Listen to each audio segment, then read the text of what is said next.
But on the contrary, do you see any pure devotees who are going to the demigods to get their desires fulfilled?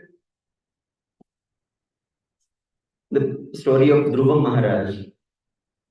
Dhruva Maharaj also had a very strong desire in his heart. He wanted to gain a kingdom which is bigger than Brahma's kingdom. Okay, did he approach any demigod? He approached the Supreme Lord directly. Okay, I will worship the Lord. And in the return, what happened?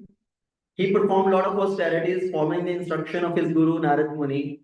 He performed austerities, and as a result, his desire was purified, first of all.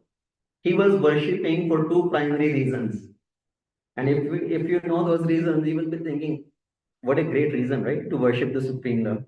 His reason was to gain a kingdom which is bigger than his father's kingdom, bigger than his father's father's kingdom, bigger than his father's father's father, which happened to be Brahma. His father is Uttanapat, Uttanapat's father is Manu, Manu's father is Brahma. So he was seeking for a kingdom which is bigger than Brahma's kingdom. What a wonderful desire.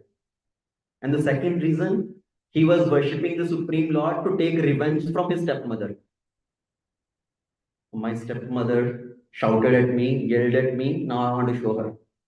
Yeah, I will go to the Supreme Lord, gain some powers, and I'm going to take the revenge. That was the starting point. But he approached the Supreme Lord. Now, another example from Bhagavatam is Kardama Muni. Kardama Muni also approached the Supreme Lord. What was Kardama Muni's desire? What desire he was trying to get fulfilled? I know you know. His desire was, I want to get a wonderful wife. Okay? So to get a wonderful wife, he thought, I will worship the Supreme Lord. Now, both these examples, they approached the Supreme Lord for some desires, but ultimately what happened? Their desires were purified, but ultimately, after purifying the heart, the Lord fulfilled their desire also. So, taking exclusive shelter of the Supreme Lord for everything, whatever our situation may be. And what is the ultimate goal? As I said, what is the goal of life? Many of you said, going back to Godhead. Okay, attaining Krishna Prem. Will that come easy? So what is the price we have to pay for that? Is there some price we have to pay? We are not asking for $1 million. Okay? That you pay this much donation to the temple, then you attain Krishna Prem. Krishna Prem doesn't come with a lot of charity, lot of donation. What is the price we have to pay to develop Krishna Prem? Shraddha. First thing is Shraddha. We have to have that faith in Krishna. And with that faith, now we start to engage in the devotional service. And is there something else we have to do? After having Shraddha, Krishna, I have a lot of Shraddha for you. But today I need to go to the party. I know you will understand. Definitely, I know you will understand my situation. So please give me Krishna Prema, but I will go to party today. Does it work like that? No, Krishna, I have a lot of Shraddha in you. But sorry, I cannot come to you. So what is the meaning of having Shraddha then? Shraddha, after having Shraddha, we have to act on that level also. We have to act based on that. So serving Krishna with utmost faith. Sometimes people say, yes, I am trying to serve Krishna. I am trying to practice devotional life. But I don't know if I can achieve the success in this lifetime or not. I have too many anarthas in my heart. So maybe it will take few lifetimes for me. So why to rush too much anyways? Anyways, it's going to take few lifetimes. So what is the hurry? Itni bhi kya jaldi hai?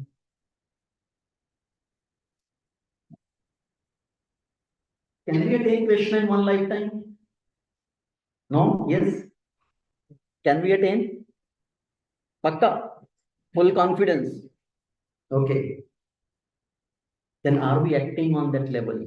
Are we acting? Yes, I know I need to attain Krishna Prema. I know I can attain in one lifetime. But am I doing what is needed? I'm speaking for myself. So after knowing all that also, then am I really doing what is really needed to achieve that goal? We started with right goal. To achieve that goal, you have to pay some price.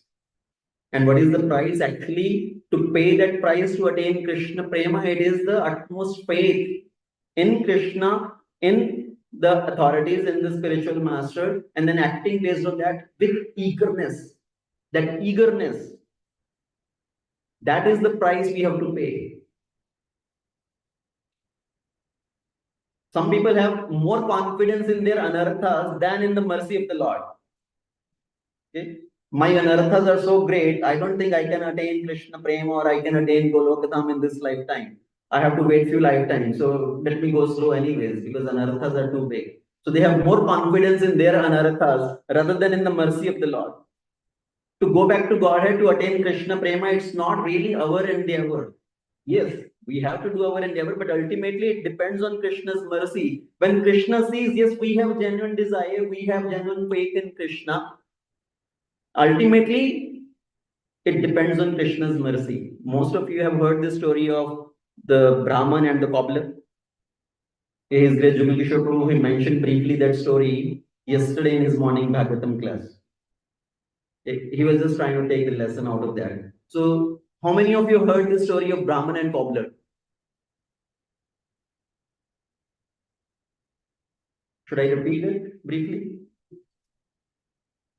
So, for the benefit of those who have not heard this story,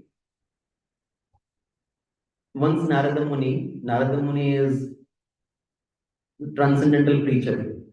He can travel interplanetary system. He doesn't have to buy an airplane ticket or a visa of any country or any planet also. So Narad Muni travels everywhere. Narad Muni decided to come to Earth to see the situation of this people living on Earth and seeing how they can become eligible to come back to Krishna. So Narad Muni was visiting through some places. He came across one Brahmana. Okay, and Brahmana saw Narad Muni. He paid obeisances to Narad Muni. Narad Muni, wonderful, great sage. Please accept my humble obeisances. And then Narad Muni tell, after that I am going to meet Lord Vishnu in Vaikuntha. Do you have any question? The Brahmana said, when you go meet Lord Vishnu, please ask when he will allow me to come back to him. Because this Brahmana was thinking, I am a Vedpati Brahmana, Trivedi, Chaturvedi. I know all the Vedas by heart. I am such a great Brahmana following all these rituals and everything. I must be eligible to go back to Godhead in this lifetime. So please ask Lord Vishnu when he will allow me to come back to him. And Narad Muni said, definitely I will ask. And Narad Muni moved on. He came across a cobbler. He was sitting under a banyan tree making the shoes. And seeing Narad Muni, he paid obeisances immediately. And Narad Muni said, do you have any question for Lord Vishnu? I'm going to meet him. He said, please ask me. Will I have ever any chance? I am such a fallen person. Will I have any chance to come meet Lord Vishnu? Go back to him. And Narad Muni said, definitely I will ask. So he went. When he went to Vaikuntha, he met Lord Vishnu. He told about these two people. That can you please tell me when they will come back to you? And Lord Vishnu said, when you go again, meet this Brahmana, tell him it will take him at least hundreds of more lifetime before he can come back to me. And Narad Muni was surprised. He was such a wonderful Brahmana, following everything, reciting all the Bhagavad Gita, Bhagavatam shlokas by heart. And Lord Vishnu is telling it will still take him many, many lifetimes. And then he told about this cobbler. And Lord Vishnu said, tell this cobbler after he finished this lifetime, he will come back to me immediately. And Narad Muni was even more surprised. He is a simple cobbler. He doesn't do any such wonderful ritualistic process and all. So seeing the confusion of Narad Muni, Lord Vishnu told, if they ask you, what is the proof you met Lord Vishnu? Tell me what was Lord Vishnu doing at that time. Just tell him that I was passing the elephant through the eye of the needle. जैसे हम सुई में धागा डालते हैं ना, put a thread through the needle. Tell him I was putting the elephant through the needle. Narad Muni was even more confused. But ultimately he went. He met the Brahmana again, and Brahmana asked, "So, Naradji, you went to Vaikuntha. Did you ask Lord Vishnu, when will I go back?" Narad Muni said, "Yes, I asked, but sorry to say, it will take you at least 100 more lifetime." And this Brahmana became very angry. 100 more lifetime? I don't believe you. Did you even meet Lord Vishnu? Said, "Tell me, what was Lord Vishnu doing at that time?"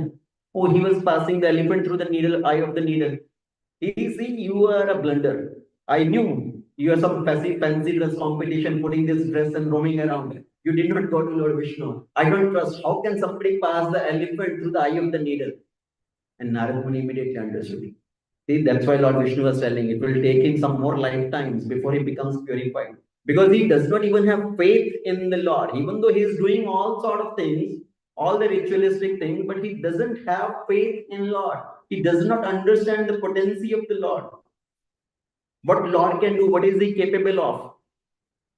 And Narad Muni continued, he came to the cobbler. And when cobbler asked, "So what did Lord Vishnu tell?" He said, "After this lifetime, you will come to Lord Vishnu." And this cobbler became so happy, he started dancing. "My Lord is so merciful. He will allow me to come to him in this lifetime, after this lifetime." And Narad Muni to test him, said, "By the way, you know what Lord Vishnu was doing at that time? Please tell me, what was my Lord doing at that time?"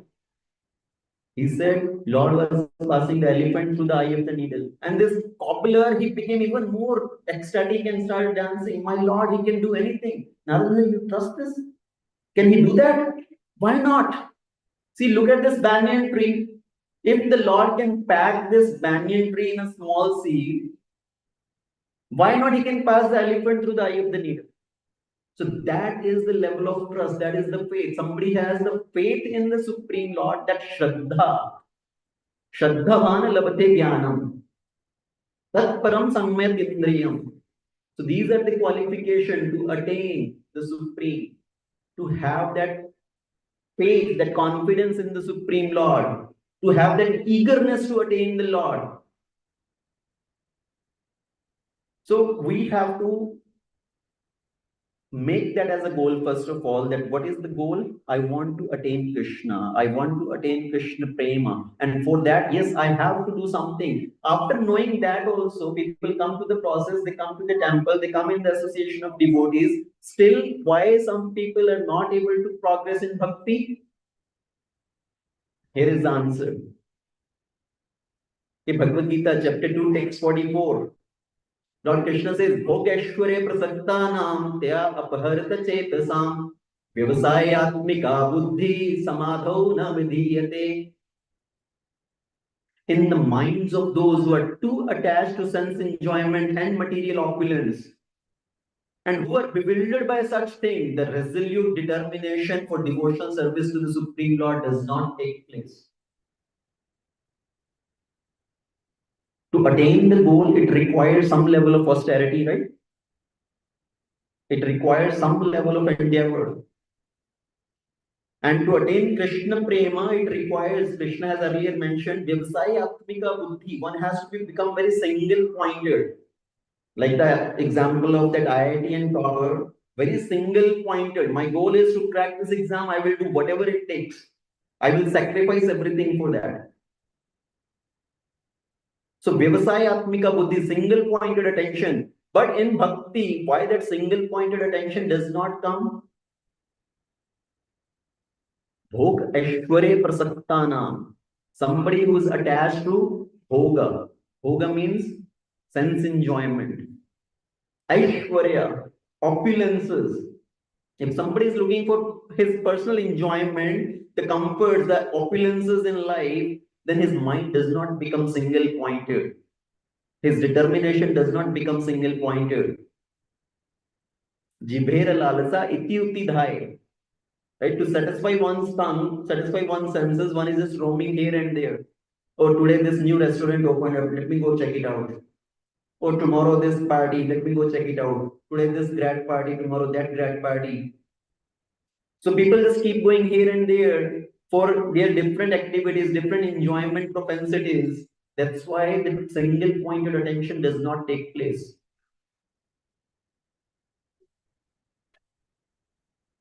Sometimes people are in every situation, they're just looking for excuse to get away from devotional service. Okay?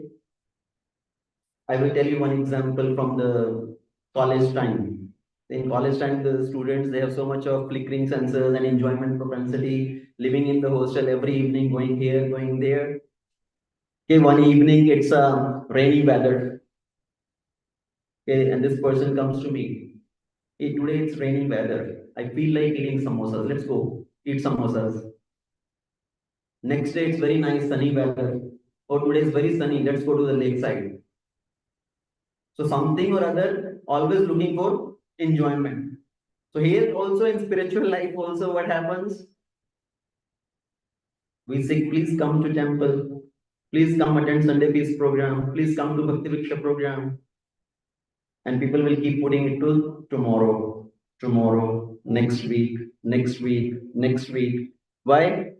Oh, today it's raining weather. Who will go to temple? Let me just sit at home.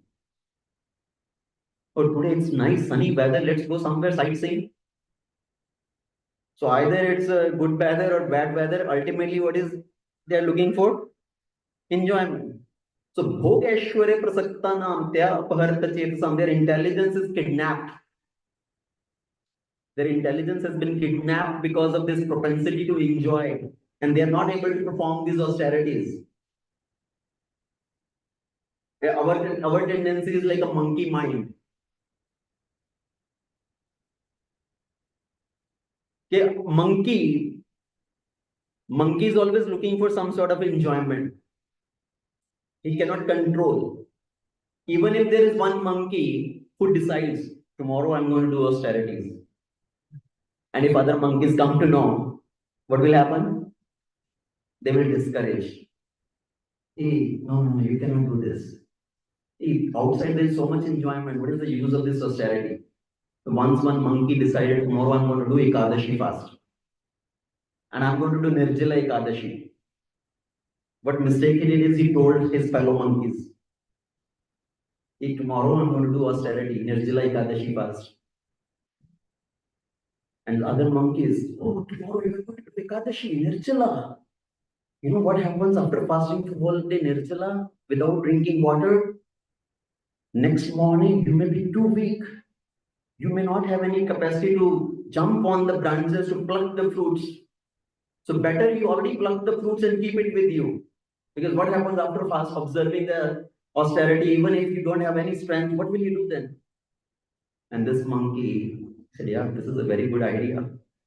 Yeah, I should pluck some fruits and keep it ready if I'm feeling too weak.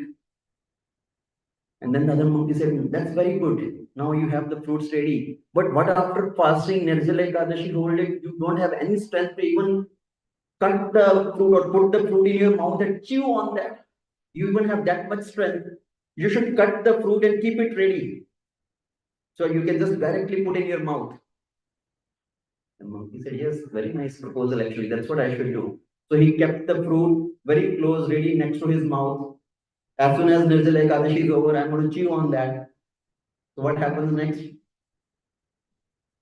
He will eat that fruit and Nirjala Ekadashi is all gone. So that is the austerity of a monkey.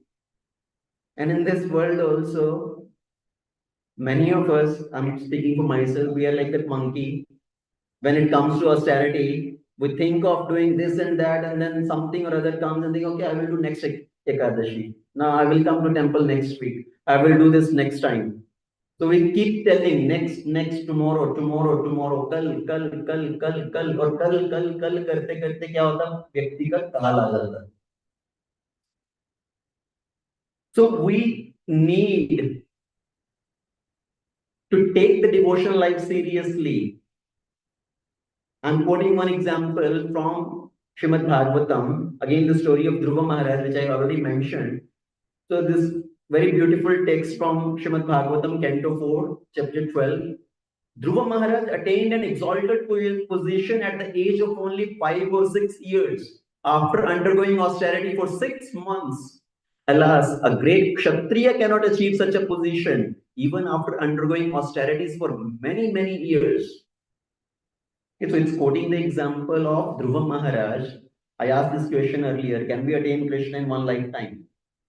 And many of you said yes. And one of the example is Dhruva Maharaj. In Dhruva Maharaj, he attained Lord in one lifetime.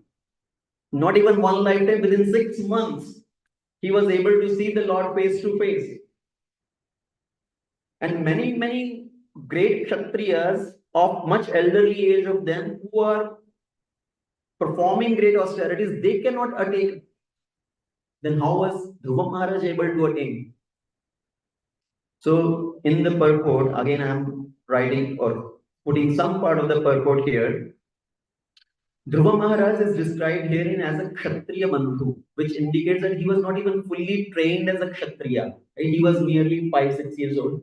Shraddha Gopis and Malvaban and Nitaya Patita Pavan Gaur Hari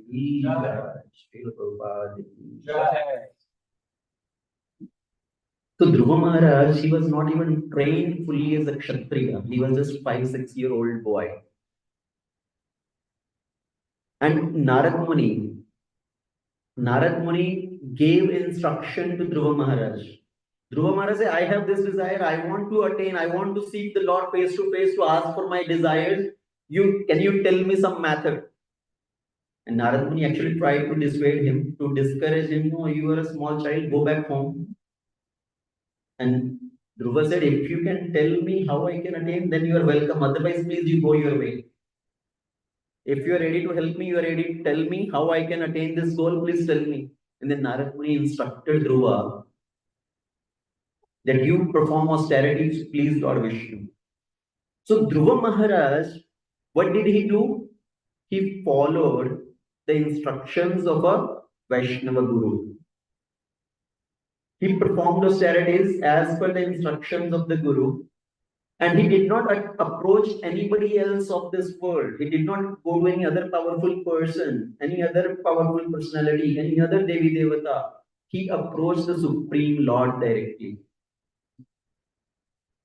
And he was able to attain that goal within this lifetime, within 6 months actually. So Dhruva Maharaj performed a lot of austerity, even though his earlier goal was to seek revenge, to seek a great kingdom. On the other side, there was somebody else also performed a lot of austerity. Who is in the second picture? Anybody knows? Hiranyakashipu. Okay, Hiranyakashipu also performed austerity. Now, what is the difference in austerities of Dhruva Maharaj and the austerities of Hiranyakashipu? Hiranyakashipu had a desire, I want to become immortal.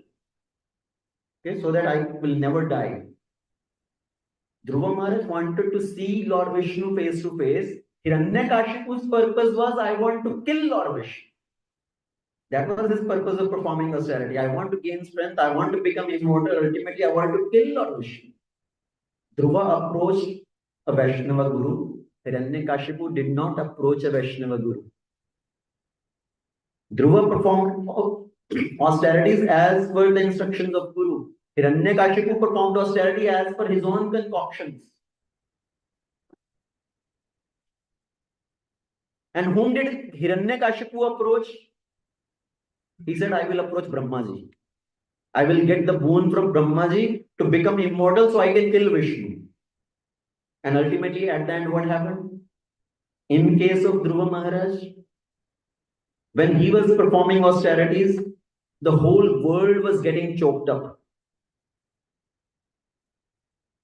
Because when Dhruva Maharaj stopped breathing, the breathing of the whole universe was getting choked up. And all the demigods, they approached Lord Vishnu. Please find out the reason what is happening. And Lord Vishnu said, I will take care of this. So Lord Vishnu came, and Lord Vishnu touched his conch shell on the head of Dhruva Maharaj, and Dhruva Maharaj started glorifying Lord Vishnu with selected verses, with so wonderful prayers. So Dhruva Maharaj was able to see Lord Vishnu face to face. On the other side, Hiranyakashipu, he also performed austerities for thousands of years. And in his case also, the whole world was filled with smoke. The whole world was getting choked up. all the demigods became afraid. Again, they went to Lord Vishnu, please do something. This person is performing austerities. And they knew the purpose of his performing austerity. They said, this person, he want to kill the cows, he want to kill the Brahmanas, he want to destroy all the Brahmanical culture. And Lord Vishnu says, okay, no worry, I will take care of this. When will you take care of this? When he will offend my great devotee, then I will come and I will take care of this person. In case of Dhruva Maharaj, Lord came immediately. In case of Hiranyakashipu, even though he performed thousands of years of austerity, Lord did not come immediately. And ultimately, when he came, what did he do? Surgery. Yeah, he did Hiranyakashipu surgery. You can see that picture there. That is the first surgery, the open heart surgery. So, we need to take shelter of a Vaishnava Guru. We need to take shelter of the Lord. We need to get purified of our desires. And ultimately, we get the protection of the Lord. So, yes, we can attain the Lord in this lifetime if we are sincere, if we are sincere in following the instructions of the authorities. I'm quoting another example. Okay, maybe another 5 minutes or so, we will finish this. Another example, I'm again putting the contrast. Dhruva Maharaj performed austerities. In the second picture, who do you see? Dhritarashtra. Okay, Dhruva Maharaj also heard the instruction, he followed the instruction. In case of Dhritarashtra, Dhritarashtra also heard the instruction. From whom did Dhritarashtra heard the instructions? Vidura. Okay, Vidura tried to teach Dhritarashtra, please take care of your this foolish son, Duryodhana. He is going to destroy the whole dynasty. But Dhritarashtra did not listen to Vidura's advice. Even though Dhritarashtra also heard the advice from Vidura, but he did not pay any attention. Ultimately, what was the answer of Dhritarashtra? Whatever is going to happen, whatever is there in the destiny, that is going to happen. And Vidura tried to instruct him. Destiny is something, whatever you have got right now, that is destiny. You have got because of your destiny. But now what you do will determine your destiny in future. In case of Dhruva, he wanted a kingdom bigger than Brahma. In case of Dhritarashtra, he wanted this earthly kingdom. Dhruva also had desire, much bigger desire. Dhritarashtra also had a desire, small desire, compared to Dhruva. He wanted a kingdom of this world. But Dhruva approached the Supreme Lord. And what happened? His desire was purified. And ultimately, Lord fulfilled the desire also. In case of Dhritarashtra, Dhritarashtra did not listen to Vidura. He did not listen to the instruction of anybody. To the instruction of Bhishma Pitama, Dronacharya. Even when Lord Krishna personally came as a peace messenger, he did not listen. What happened to Dhritarashtra? Was his desire purified? Was his desire fulfilled? No. So if we really want, even to get our material desires fulfilled, whom should we approach? Supreme Lord, not anywhere else. Because Krishna is like a loving father, he will purify our desires.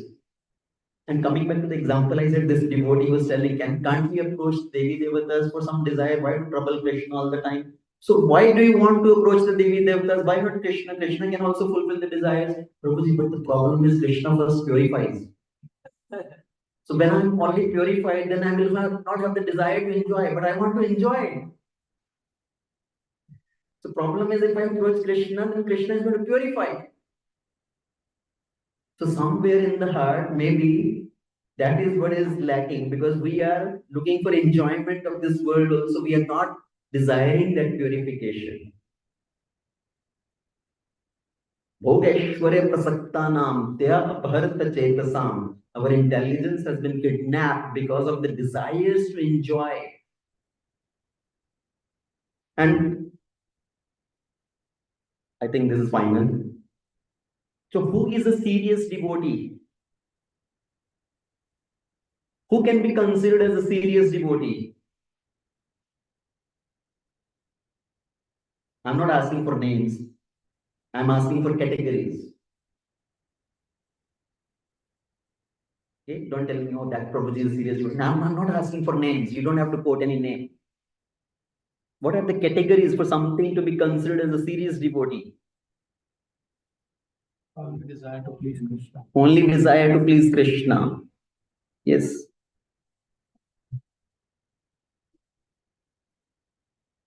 Sincerely engaged in devotional service. So here is the definition I have put for who can be considered as a serious devotee. Even when there are temptations, there are distractions, there are calamities, when the devotee does not turn back from his resolve to surrender to Krishna, that is serious devotee. No, I'm not there. I'm simply speaking, but that is the check for our seriousness. Even when there are temptations, distractions, calamities, if we are fixed in our determination, in our resolute to surrender to Krishna, to serve Krishna, that is seriousness. Now, temptations. Any example for temptations you can quote? Somebody who failed under temptation and somebody who succeeded under temptations. Arjuna succeeded in temptations. Okay. Vishwamitra failed in temptations. So very wonderful example. Another example, which is another very classical example, we quote of the pastime of Ajamila. Ajamila, he had a little temptation. He saw one Shudrani embracing a Shudra in public, and he also got tempted by seeing that. And he got distracted because of that. And then he also wanted to enjoy in that way. He gave up his process of devotional service. Even though he was a wonderful Brahmana, he was helping his parents perform the devotional service, follow the rituals and everything. But because of this temptation, he gave up this process. Distraction. Somebody who failed in distraction, somebody who succeeded in distraction. Jada Bharat, first Bharat. Right, Bharat Maharaj, even though he sacrificed everything, he went to forest, he was performing austerity, but now he got distracted. He developed more attachment, attraction towards the deer, and he started taking care of the deer. So he got distracted and he became complacent towards his devotional practice. And what was the result? At the time of death, he was remembering this deer. In the next life, he had to become a deer. But because he had performed such a wonderful practice of devotional service, such nice sadhana, he was blessed by the Lord to remember his previous life, even in the form of a deer. So he remembered. And in this lifetime, then he followed all the regulating principles. He will just roam around the hermits of the sages, not eat anything nice fruits, and he will just eat dry grass. And again, in the next life, he again got human birth, now as Jadabharat. And in this lifetime, he attained the perfection. He went back to Godhead. So because of the distraction, even though he failed, but he continued. And there are other examples also, even in the midst of distraction, they did not fail.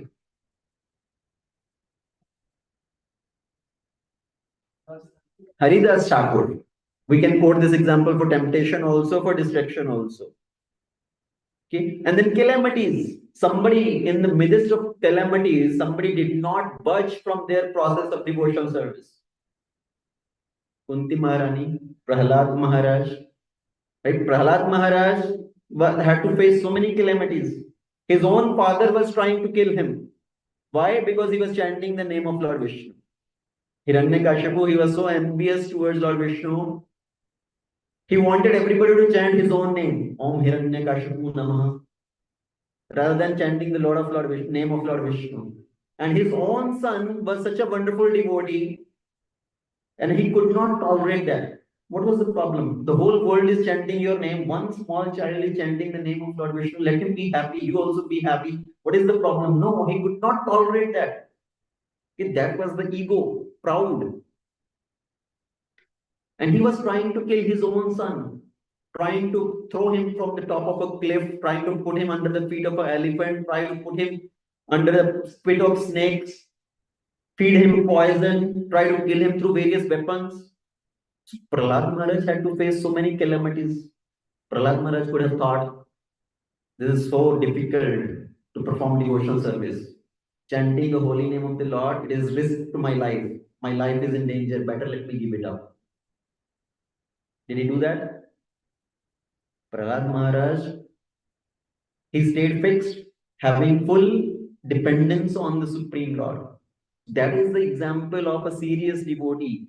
No matter what, be temptations, distractions, calamities, the devotee does not turn his back towards the devotional process, does not turn his back towards the Lord. He has full faith in the Lord that Lord is going to protect me. The story of Parikshit Maharaj. We know Parikshit Maharaj had only 7 days to live. He came to know I'm going to die after 7 days. What did he do? He renounced everything, he gave up everything, came to the banks of Ganges and inquired from the sages, what can I do at this time? What is the ultimate duty of somebody who is about to die? Duty of everybody in journal. The duty of everybody in journal is to remember the Supreme Lord in all the situations, especially somebody who's about to die. And Parikshit Maharaj's question was, I have only 7 days. Can we attain success in 7 days? This question comes in, and this is how what I asked in the beginning. Can we attain success in this lifetime? We have the full lifetime in front of us. Parikshit Maharaj had only 7 days. And Parikshit Maharaj also asked, but can I do in 7 days? You said the ultimate goal of life is to attain Krishna, remember Krishna at the end of life. Can I do that in 7 days? Is there any example? What was the example given? Khattavanga Maharaj. Okay?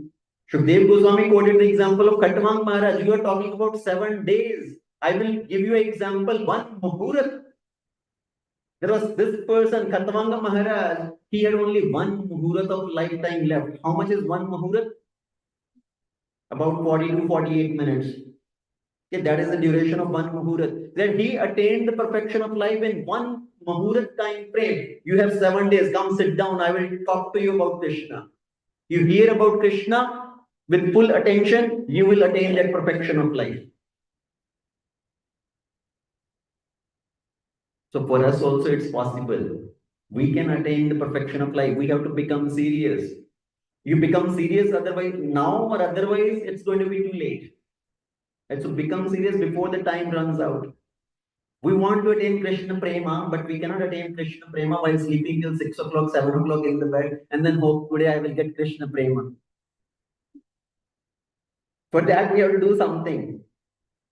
That's why there is morning program here in the temple. Okay, you cannot come to the temple, at least do at your home. Okay, do that morning program, do your chanting in the morning, do at your home, that's okay. And then come to temple, hear Krishna Katha. We have to struggle and not just practice ourselves, we have to tell it to others also, we have to share it with others also. That is part of our sadhana. Sharing this Krishna consciousness with others also.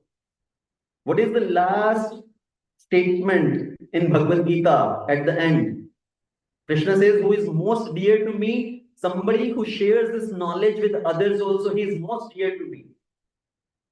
So part of our practice is we practice ourselves and we share this knowledge. We encourage others also to practice. And we have to understand whose followers are we? Whose followers are we? Did they just sat down and did their own practice? We are followers of Chaitanya Mahaprabhu. We are the followers of Srila Prabhupada. We are the followers of our own Guru Maharaj. And what did they do? They showed by their own example. Did they just sat down and do their own sadhana? They did their own sadhana. Along with that, they preached the whole world also. Because when we speak about this knowledge to others, it gives conviction to us also. You have to face with so many challenges. Many times you will face many people with challenging question. It will crush your ego. So sharing this knowledge with others also is very important. So follow the right role model. Who is your role model? We have to accept the right role model. In our scriptures, there are so many wonderful role models for us who were the serious devotees. Prahlad Maharaj, Dhruvam Maharaj, Ambarish Maharaj, the Pandavas. We have so many role models to look up to. So we can also become serious and take to this path seriously to attain the ultimate goal of life. Don't look for the temporary goals. Ultimate goal is not to gain a lot of wealth, not to gain fame in this world, prestige, and everything. Ultimate goal is to become happy. So I hope by the end everybody agrees with that. The ultimate goal is to become happy. And happiness cannot be bought with all these things, with money, with fame, and all that. Ultimate happiness is when we connect ourselves to the source of happiness. And that is the Supreme Lord. Shri Radha Gopijan Vallabh standing here. They are the ultimate source of happiness. So please connect with the Supreme Lord. Take to this process seriously. And then we can attain the ultimate success of this life. Shrimad Bhagavad Gita की जय, श्रीमद् भागवतम की जय, श्रील प्रभुपाद की जय, अनंत कोटि वैष्णव वृंद की जय। प्रभु जी की जय। Hare Krishna, please forgive me if I spoke something wrong, if I came across too strong. That was not the intention. So as your humble servant, please forgive me, please correct me. Thank you so much. And thank you to His Grace Shyam Kishore Prabhu putting me in this place to speak about that so I can introspect for myself. Okay. Hare Krishna.